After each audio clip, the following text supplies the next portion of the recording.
बिस्मिल्लाहिर्रहमानिर्रहीम, अस्सलामु अलैकुम। उम्मीद करता हूँ आप सब खैरियत से होंगे। मुहावरा मैंने और आपने सुना है, आम के आम घुटलियों के दाम, बचपन से सुनते आ रहे हैं। आज मैं आपको इस मुहावरे की हकीकत बताता हूँ कि क्यों कहा जाता है आम के आम घुटलियों के दाम। ठीक है, किसी ने इस पर सोच नहीं की, किसी ने अपना दिमाग नहीं लड़ाया। तो इसी के मुतालिक मेरे सामने एक रिसर्च आई कि ये लोग क्यों कहते हैं कि गुठलियों के दाम, आम के अंदर वो जो उसका सीड होता है ना, उसको क्यों कहते हैं कि गुठलियों के दाम, यानी उसके भी दाम है, उसकी भी कीमत है। तो अब उस पर मैंने कहा कि थोड़ा सा आप लोगों को भी इसके मुतालिक आगाह कर दूं।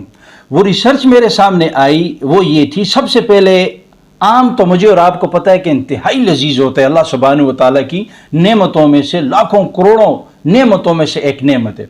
अब मीठा होता है, कितनी बेहतरीन उसकी खुशबू होती है, और बाज़ार में जब ये आता है सीज़न में, तो इसकी वजह से बाज़ार का हर कोना, आपको पता है क्या होता है, खुशबू इसके महक जाती है इसकी।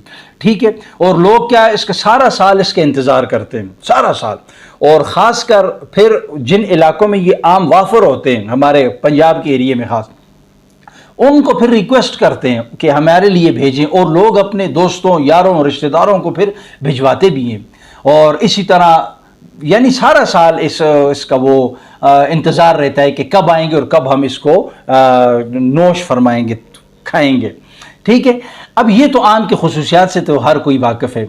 अब अक़साम भी हैं, वो अलग एक वाक़या है, अलग एक वो है कि कितनी किस्में, उस तरफ नहीं जाते। अब इसकी घुटलियाँ जो होती हैं, उसकी तरफ किसी ने गौर किया है। अब एक रिसर्च के मुताबिक पाकिस्तान सालाना 8 लाख टन से 12 लाख टन आम पैदा करता है। 8 लाख टन से 12 लाख टन पाकिस्तान में सिर्फ आम पैदा होते हैं।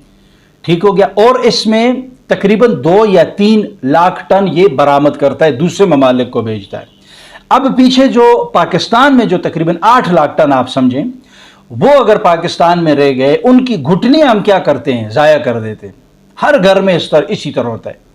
मुझे और आपको अच्छी तरह पता है कि हम उसको इस्तेमाल करके वो घुटली फेंक देते हैं। लेकिन उस घुटली पे आज रिसर्च हुई है, आज तो खैर नहीं हुई, काफ़ी अरसे से हुई है, मेरे और आपके सामने नहीं आई।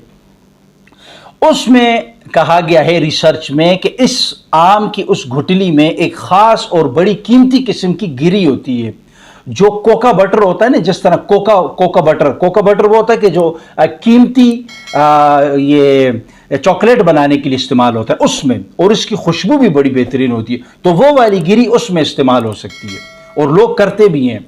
ठीक हो गया, इसी तरह चॉकलेट में इस्तेमाल होता है, और जो गिरी जो आलमी मंडी है उसमें तकरीबन 1000 से 1500 रुपये पाकिस्तानी, अब वो डॉलर्स में होता है लेकिन पाकिस्तानी 1000 से 1500 रुपये वो पर केजी बिकती है।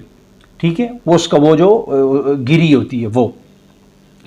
इसी तरह इसी गिरी का तेल बनाया जाता है, जिसको कहा जाता है मैंगो सीड्स ऑयल, यानी वो तेल इस्तेमाल करते हैं जल्द के लिए, बालों के लिए, इसके लिए उस तेल का इस्तेमाल, यानी बहुत सी हमारे पास चीज़ें ऐसी हैं जिनके बीजों से तेल निकलता है।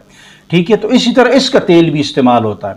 और इसमें आज अगर हम देखें, हमें तो इस चीज़ के बारे में पता नहीं है, लेकिन बदकिस्मती से किसी की तो ज़हन भी नहीं है, हुकूमती लेवल पे भी किसी का वो नहीं है।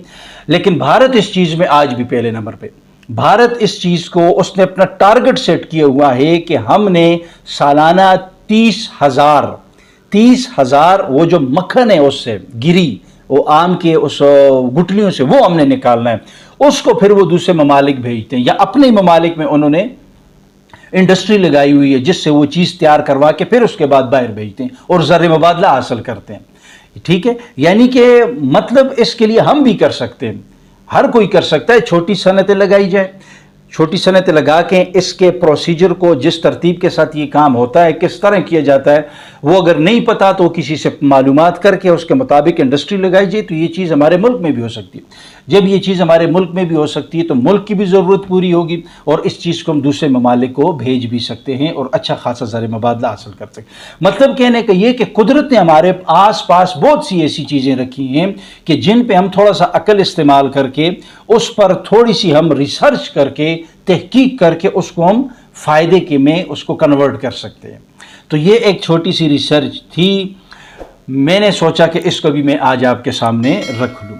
उम्मीद करता हूँ कि इससे आपने फ़ायदा उठाया होगा। वीडियो को शेयर भी करें, लाइक भी करें, ताकि दूसरे ज़्यादा से ज़्यादा शेयर करें ताकि दूसरे भी इससे फ़ायदा हासिल कर सकें।